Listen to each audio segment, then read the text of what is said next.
Alors la thématique de cette masterclass, le référentiel européen des solutions et services cyber par l'entreprise 42K.io. Alors il y a du monde sur scène. Un des intervenants qui va introduire aussi les autres speakers, c'est Stéphane Darger, qui est directeur de la stratégie cyber. Non, mais c'est pas grave. Vous inquiétez pas, on va le refaire. On va couper au montage. Hein, voilà, c'est ça, on va couper au montage. Fondateur en tout cas de 42K.io. Voilà, ça si vous voulez. Ok, bon, va très bien. Très bonne masterclass à tous. Merci beaucoup. Stéphane, je vous laisserai présenter les autres intervenants. Très bonne masterclass. Donc juste comment dire, pour corriger, je ne sais pas comment dire ça sans, voilà. Donc 42K.io, c'est vraiment pour nous une structure collaborative en fait. Ce référentiel, c'est vraiment un travail collaboratif. Vous allez voir, on va vous raconter une histoire quand même assez incroyable qui s'est passée en moins de 6 mois. Et toute la question en fait de base de ce référentiel, c'est le problème de la confiance et de la confiance en particulier dans les solutions et donc des produits et les services cyber. Un petit peu la chose qu'on met sous le tapis en fait assez régulièrement. Et donc l'amiral va peut-être, donc un officier du PEC, va peut-être commencer par nous présenter un petit peu le concept et pourquoi évidemment le PEC est aussi partie prenante dans ce projet qui a rassemblé, vous allez voir, plus de 80 personnes d'horizons très très différents. Oui, merci. Merci de me faire introduire. Oui, le sujet de la confiance dans le numérique est pour moi un sujet essentiel. Bon, pour ceux qui ne connaissent pas, le PEC, c'est le pôle d'excellence cyber. C'est une association qui existe depuis 2014, qui est extrêmement proche du ministère des Armées. Donc on est basé à Rennes, on est spécialisé plutôt dans tout ce qui est la cyberdéfense. Moi, je ne suis pas un président d'association élu, je suis nommé par le ministère des Armées et auparavant, j'avais le dossier de la cyber des armées, je l'ai pris en 2008 et je l'ai rendu en 2017. Voilà. Donc depuis toujours, quand vous achetez une voiture, vous avez un stempel de l'AFNOR qui vous garantit que la voiture elle résiste à un certain niveau de sécurité. Quand vous regardez ce que raconte le SIGREF, il dit qu'aujourd'hui, quand j'achète un logiciel, je suis obligé de faire confiance. Je suis obligé de faire confiance dans l'éditeur de logiciel. Et ils ne sont pas tous développés correctement, bien, même si après, on peut avoir par du rétro-engineering, de façon de pouvoir commencer à développer. Donc ce sujet de la confiance, c'est primordial. C'est aussi primordial parce qu'on sait très bien que le numérique est un monde de prédation dans lequel on va aller chercher à prendre les données des autres. Donc prendre les données des autres, si les logiciels qu'on donne sont biaisés avec un certain nombre de choses dedans, ça donne des avantages. Donc il y a tout ça, puis en plus il y a le cadre juridique, savoir qui développe les logiciels, savoir où ils sont. Et en ce moment où on a des tensions géopolitiques de plus en plus fortes, ça demande d'avoir des approches de plus en plus structurées et de vérifier ces points de confiance. Tous les développements en commun, les GitHub et tous ces trucs-là sont devenus des zones aujourd'hui d'affrontement numérique, alors que ça n'était pas il y a 5-6 ans, qui était un peu la norme chez les développeurs de tout mettre en commun. Donc face à ça, nous, on a été informés de cette initiative qui était de référencer toute une série de logiciels. Donc on trouve ça remarquable et ça rentre aussi dans les soucis qu'ont mes membres. On a plus de 120 membres, à la fois des plus gros éditeurs français, parce que derrière, il y a une préoccupation sur l'ensemble de la supply chain, de qui fournit quoi et qui fournit qui. Et donc tout effort permettant d'avoir plus de confiance, plus de régalien. Oui, parce que finalement, on parle aussi bien compris, voilà, on parle beaucoup de cloud de confiance, mais finalement moins de cyber de confiance.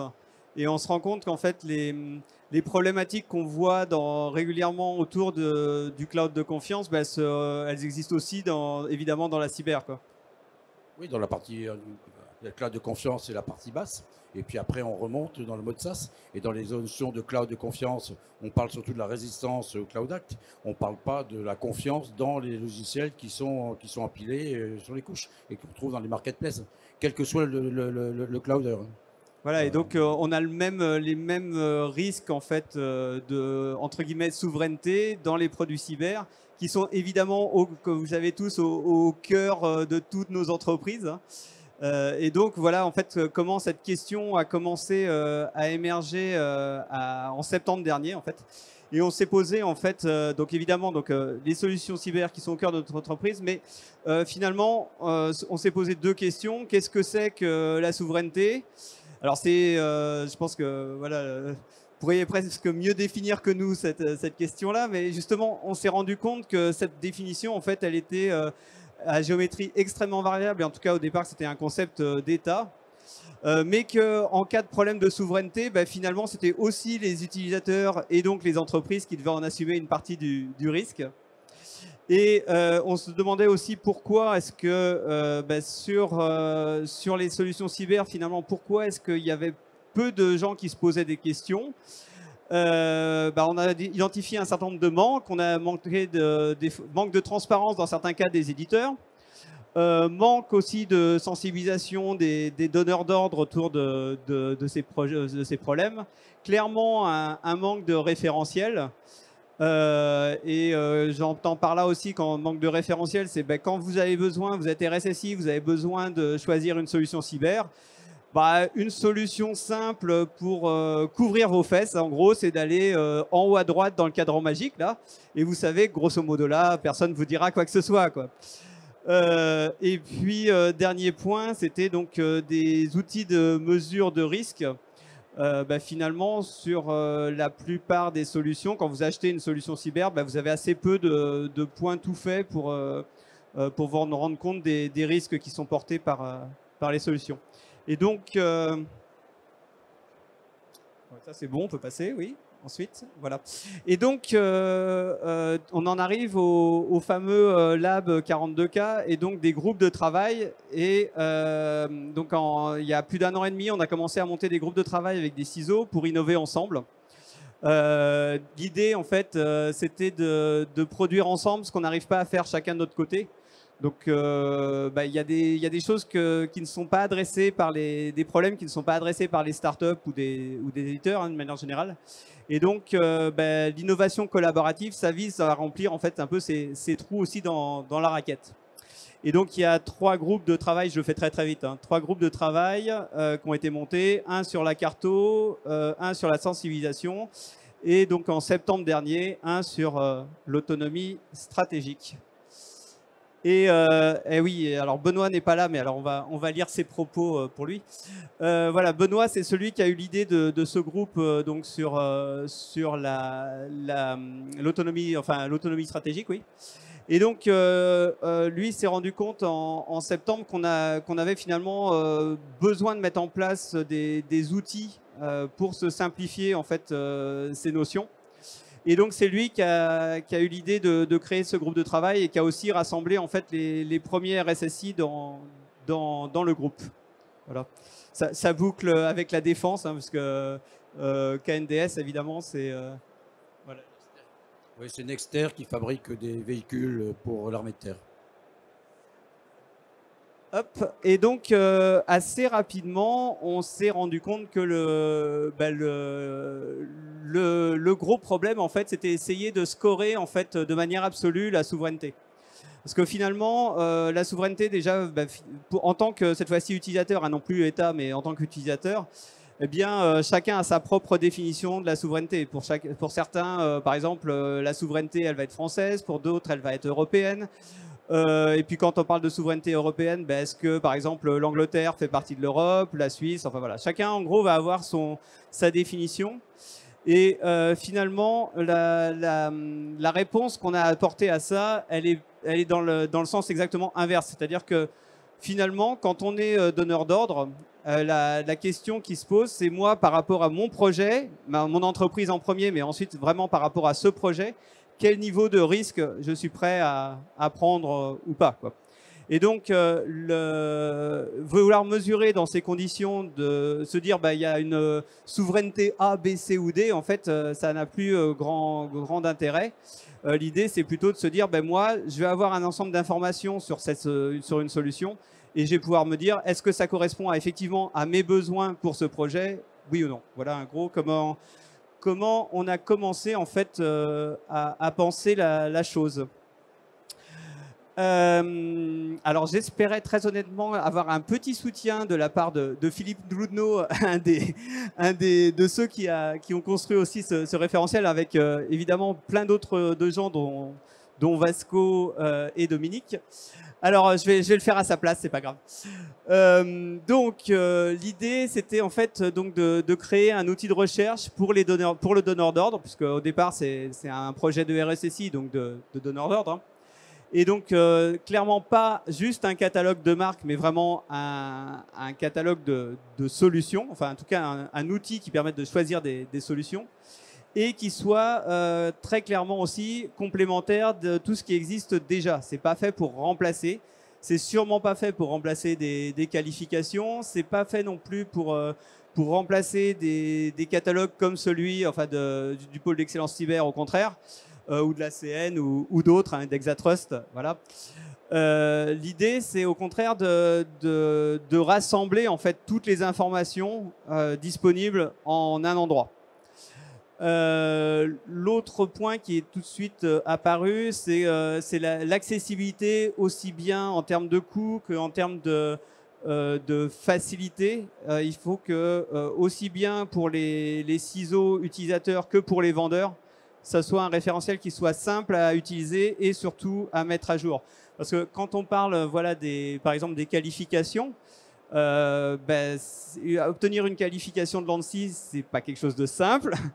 C'est pas non plus quelque chose de simple à mettre à jour. Hein. Ça prend être qualifié à l'ANSSI quand vous êtes vraiment extrêmement performant, vous mettez 1 an et demi. Et quand vous êtes une société moins habituée, c'est plutôt 2 ans et demi. Donc ça veut dire qu'en fait, une fois que votre produit est qualifié, vous avez finalement le produit qualifié d'il y a 2 ans ou de 3 ans, quoi. Donc il y a un problème clairement de mise à jour des informations. Et donc l'idée de ce référentiel, c'était en particulier que les informations soient tout le temps à jour, donc simple à mettre à jour. Voilà. Et puis donc l'idée, c'était pas de classer les produits selon des hypothétiques critères de souveraineté. Autrement dit, qui est-ce qui aurait permis de dire que tel produit, par exemple, fait en France était moins ou plus souverain qu'un produit fait en Belgique ou je ne sais quoi. Donc on a essayé en fait au contraire de valoriser en fait non pas des réponses de manière absolue, c'est-à-dire de dire est-ce que le français ça vaut plus de points que l'allemand, quoi. Mais par contre on a essayé de dire pour chaque question soit vous répondez, donc oui, non, ou c'est dans tel ou tel pays. Hein, on va revoir un petit peu après avec Vasco les types de questions. Mais par contre, ce qu'on valorise, c'est le fait que vous ayez répondu à la question. C'est-à-dire, si vous ne répondez pas à la question, vous mettez « je sais pas », en fait, vous n'avez pas l'ensemble des points de transparence. Et donc là, par contre, on va classer les solutions par ordre de transparence. Et puis donc pour les RSSI et les achats, l'idée c'est d'augmenter en fait sa propre réflexion sur l'autonomie stratégique, mieux mesurer les risques, avoir déjà une grille en fait de questions à se poser soi-même, et donc aider à la rédaction du cahier des charges. Et puis pour les vendeurs, c'est évidemment des nouveaux leads, mais c'est surtout en fait aussi du gain de temps pour eux, quand il s'agit les commerciaux doivent souvent répondre à 50 fois le même genre de questions. Et sûrement Benjamin pourrait nous en dire plus là-dessus. Mais voilà, c'est clairement, il y a régulièrement des dizaines et des dizaines de questionnaires à remplir qui sont plus ou moins identiques. Donc si là déjà, finalement, le RSSI a déjà 80% de ses réponses en 2 clics, et le commercial va pouvoir s'intéresser finalement aux 20% de sa réelle valeur ajoutée, et par là même de ne traiter que les clients qui sont potentiellement effectivement intéressés par la solution. Donc c'est ce qui est un gain de temps pour tout le monde, et pour le RSSI et pour le commercial. Et quand le RSSI est subjugué, enfin non, plutôt submergé de coups d'appel de commerciaux, c'est aussi une façon de se différencier. Oui, merci. Alors vas-y Vasco. En fait, comme il le disait, ce qu'on a essayé de faire, c'est de structurer un peu et d'organiser les questions ou les questions à se poser par rapport à une solution en termes de souveraineté par rapport à nous-mêmes en tant que RSSI. Et donc, l'une des activités, c'est de classer, je crois qu'on a 130 questions 130 questions à poser, à l'éditeur. Donc, c'est les éditeurs qui viennent sur la plateforme et qui, sur invitation ou de manière autonome, viennent s'enregistrer, créer leur entité. Il y a des questions par rapport à la société, à l'éditeur lui-même, où est-ce que vous êtes basé, où est votre R&D, vos process RH, le screening, etc. En parallèle, je vais vous montrer à peu près à quoi ressemble la plateforme. Donc, elle est en ligne. Hein. Vous pouvez aller sur 42k.io et vous allez voir. Mais juste pour vous montrer en même temps quelques screenshots de Vasco. Et ça permet d'avoir toutes les mêmes questions pour toutes les sociétés. Et chaque société pourra enregistrer ses solutions et répondre aussi à un ensemble de questions. Je pense qu'il y en a 90 pour chaque solution et une cinquantaine au niveau de l'éditeur. Et donc, où sont vos équipes R&D, quels sont vos process, est-ce que vous avez une politique de sécurité produit? Voilà. Alors, on a été prudent parce qu'une politique de sécurité produit, c'est sensible aussi. Donc, on a dit, est-ce que vous avez une politique de sécurité produit? Si oui, donc là, on lui dit, si oui, êtes-vous prêt à la communiquer au client et sous quelle forme? Est-ce que c'est une réunion sur site, sans enregistrement, enfin voilà, mais prudemment. Mais est-ce que vous avez ça? Est-ce que vous êtes prêt à le montrer? Et donc, c'est un exemple. On en a 90 sur la R&D, sur la gestion des données, sur la cryptographie s'il faut, etc. par rapport au type. Donc, les questions sont à tiroir. C'est-à-dire que répondre oui à une question peut en débloquer d'autres. Et si oui, alors... Et donc, tout le monde est confronté à la même grille. Ça permet d'avoir quelque chose d'assez uniforme. Et les RSSI, eux, quand ils se connectent à la plateforme, ils ne font que rentrer leurs besoins. Moi, il me faut une solution française de chiffrement de fichiers pour tel cas. Et je veux que la R&D soit en France. Je prends un exemple comme un autre. Sinon, ou alors au moins européenne. Et d'autres vont dire, ben moi, il faut que ça soit français, soit allemand, parce que j'ai des besoins. D'autres vont dire, ben, si c'est suisse, c'est pas européen, Union européenne, mais ça me va. Donc, c'est le RSSI qui définit, qui applique ses filtres, et ça va lui sortir les solutions qui correspondent. Et en même temps, on parlait de score de transparence, parce que ça peut être facile de dire, pour un éditeur, on voulait éviter je ne veux pas répondre, je ne veux pas répondre, je ne veux pas répondre, je ne veux pas répondre, et en fait, je coche toutes les cases. Donc, il y a aussi un score de transparence qui n'est pas un score de souveraineté, mais qui permet aussi pour un RSSI de s'orienter. Bon, voilà. J'ai ces 3 solutions qui sont pas trop mal et 2 des 3 étaient super transparentes, donc je vais les écouter en priorité. C'est ça. Et après, je vais demander, c'est quand même déclaratif, donc après c'est au RSSI de faire, quand il le reçoit, de vérifier. Donc ok, politique de sécurité produit, vous êtes prêt à la montrer? Allons-y, regardons et dites-moi, pour vos mises à jour de sécurité, pour votre protection, vous, de votre code, comment c'est fait? Est-ce que je peux être victime d'une attaque de supply chain via votre produit, etc. etc. Donc là, les discussions s'engagent concrètement, on ne les remplace pas. D'ailleurs, dans les questions, Stéphane disait qu'on ne remplace pas les qualifs et les certifs, ce n'est pas du tout l'objectif. Vous voyez le type de questions. Même si certaines questions font partie de ce que l'ANSSI regarde, mais on pose la question, votre produit est-il certifié ou qualifié? Si oui, lesquels? On a une grille, donc c'est assez facile parce qu'on n'a pas, ça permet de quelqu'un ne se trompe pas et mettre pas avec des caractères différents, donc on a une grille à sélectionner. Et puis on a aussi prévu, si elle n'est pas dans la liste, rajoutez-la et on a quand on parlait des qualifications, par exemple, vous pouvez évidemment indiquer les qualifications en tant que vendeur que vous avez et celles aussi que vous êtes en train de passer. Parce que c'est aussi une vraie problématique et c'est pas du tout la même chose. Ça prouve dans quelle démarche vous êtes et ce genre de choses. Et donc, et puis il y a donc on a dit il y a 2 séries de questions, une série de questions sur les vendeurs, une série de questions sur les solutions. Et donc, évidemment, un vendeur peut enregistrer plusieurs solutions. Voilà. Donc, l'idée, c'est aussi que pour le vendeur, ça soit le plus rapide possible. Et on a essayé aussi de choisir des questions qui étaient les questions, en fait, d'une certaine manière, les plus clivantes. Hein. Parce que quand on regarde, par exemple, les référentiels, il y a des... si on prend l'ISO ou je ne sais quoi, on va trouver en fait des dizaines, voire même des milliers de questions. Et on a essayé parmi aussi toutes ces questions de trouver celles qui étaient le plus pertinentes. Et puis on a aussi réfléchi à d'autres choses. On a, je sais plus si on a fait référence à Secnum Cloud, à l'UCS, à des passages de l'EUCS qui sont en cours de rédaction pour aussi structurer les questions-réponses. Et ce que tu n'as pas dit peut-être au début, ou je l'ai peut-être raté, c'est moi qui n'étais pas attentif. Les personnes qui ont participé sont les RSSI de je vais y venir. Voilà, c'est pas une boîte qui a construit ça, c'est c'est Voilà, c'est 80 personnes. RSSI. Voilà, bah, tu me spolies mon, voilà, finalement le slide le plus, qui pour nous est finalement le plus intéressant et le plus incroyable, quoi. C'est-à-dire qu'en fait cette idée, on avait un problème qu'on a commencé à confronter mi-septembre. Et donc, en 6 mois, on est parti d'un problème, on a trouvé en fait une solution théorique à la chose, hein. On a développé, il y a donc certaines personnes qui ont fait le développement qui sont là. Donc, on a développé en fait une plateforme que vous pouvez consulter dès aujourd'hui sur 42K.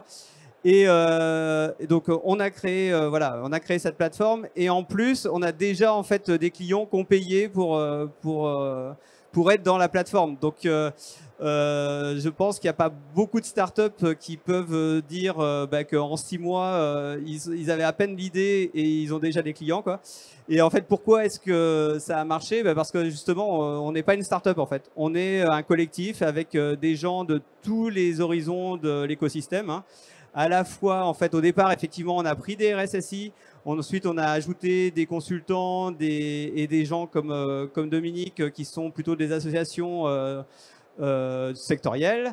Et enfin, on a fait rentrer des vendeurs. Et c'est en mettant tous ces gens en fait ensemble qu'on arrive finalement en moins de 6 mois avec voilà, une première version du produit qui tourne et qu'on est super heureux de vous présenter. Combien de solutions enregistrées pour le lancement? Alors justement, dernier petit slide, voilà.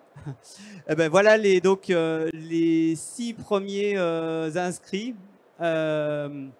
Donc Advanced, Bluefile, Digital, AI, Eviden, Phosphorea et Rudder. Donc c'est celles-là, hein, que vous pouvez trouver. Ils sont, je pense, certains sont là aussi. C'est Philippe, hein, comme il n'est pas là, j'en profite de Bluefiles pour lui taper dessus, hein, parce qu'il devait venir à mes côtés et j'ai fait son job. Donc non, mais voilà, en tout cas, oui, tout ça pour dire, en fait, c'est vraiment un travail collectif. Et l'idée, c'est que cette plateforme, elle continue à être une plateforme complètement collective. C'est en fait, pour nous, l'idée, c'est que ça soit votre plateforme, que vous soyez vendeur ou utilisateur, hein. Et donc, les étapes suivantes, ça continue à être sur ce principe-là. C'est-à-dire que là, dans les prochaines semaines, on va définir les éléments clés de la roadmap des prochaines évolutions du produit. Donc, là encore, l'ensemble de ceux qui ont participé à la grille, mais aussi de ceux qui sont rentrés en tant que vendeurs. Parce que finalement, si on prend ici, il y a effectivement Rudder, Eviden et Bluefiles qui ont participé assez tôt dans le groupe de travail, mais Advance, Digital AI et Phosphorea, eux, au contraire, ils sont arrivés tout à la fin. Donc, enfin, même une fois que la plateforme était voilà. Donc, c'est aussi pour eux l'occasion de venir voir à l'intérieur comment ça se passe et d'influencer en fait ce qui va suivre, quoi. Et aussi bien, ça va être la conclusion, je pense, parce que je ne sais pas à quelle heure il est. Oui, mais puis 6 solutions, 6 éditeurs rentrés, ça peut sembler peu, mais pour un bébé qui a un jour, c'est pas mal. Ouais, voilà, c'est ça. et donc, vous pouvez aller voir donc, sur 42k.io, tout simplement, même 42k.io, vous pouvez directement aller voir déjà les premières solutions qui sont dedans. Et puis voir comment vous pouvez nous rejoindre, que vous soyez RSSI. Donc pour l'instant, la consultation est complètement gratuite. Et donc n'hésitez pas à expliquer justement à tous les commerciaux, si vous êtes RSSI, hein, que vous gagneriez énormément de temps s'ils avaient déjà mis leur solution dans 42K. C'est d'ailleurs en fait, si on reprend le cas de Phosphorea, c'est déjà un RSSI qui leur a dit mais venez donc dans 42K, ils peuvent témoigner, hein. Et puis dans l'autre sens, si vous êtes vendeur de solutions, c'est aussi à vous vous aurez en fait des liens qui permettront de communiquer directement sur vos produits et solutions. Et donc c'est aussi à vous d'engager et de proposer à vos clients directement d'accéder à ces infos. Voilà, je crois qu'on a fait le tour. Merci beaucoup à vous tous. Et puis, je voudrais une dernière petite chose avant de libérer l'espace. Est-ce que tous ceux qui ont participé au projet peuvent venir sur scène pour qu'on fasse une petite photo? Allez, parce que y a toutes sortes de gens, et puis ceux qui sont aussi dans la plateforme, évidemment, quoi. Voilà, donc on a des étudiants qui ont participé au dev, on a les différents acteurs. Voilà, allez, on va essayer de faire un peu de place. Ceux qui ont encadré aussi, qui ont encadré les étudiants pour certains, et puis voilà, des ambassadeurs, puisqu'on n'a pas raconté, mais il y a en fait 3 équipes dans le groupe de travail. Une équipe donc, qui s'appelait l'équipe Grille, donc il y a voilà, venez. L'équipe Grille, donc, qui s'est occupée de constituer ces 130 questions. Une équipe développement avec les étudiants, et puis aussi de l'autre côté ceux qui ont... Ah ben voilà Philippe. C'est vraiment se faire prier, hein. Et une troisième équipe donc, qui sont les ambassadeurs. Et voilà, c'est pareil, si vous êtes convaincu de ce projet, eh ben, vous pouvez aussi rejoindre les ambassadeurs qui sont là donc, pour expliquer à l'ensemble de la communauté pourquoi est-ce que c'est indispensable en fait, à cette communauté. Voilà, merci encore à vous tous pour votre présence et à très bientôt, quoi. Merci beaucoup. On peut les applaudir très fort. C'est une belle équipe sur scène.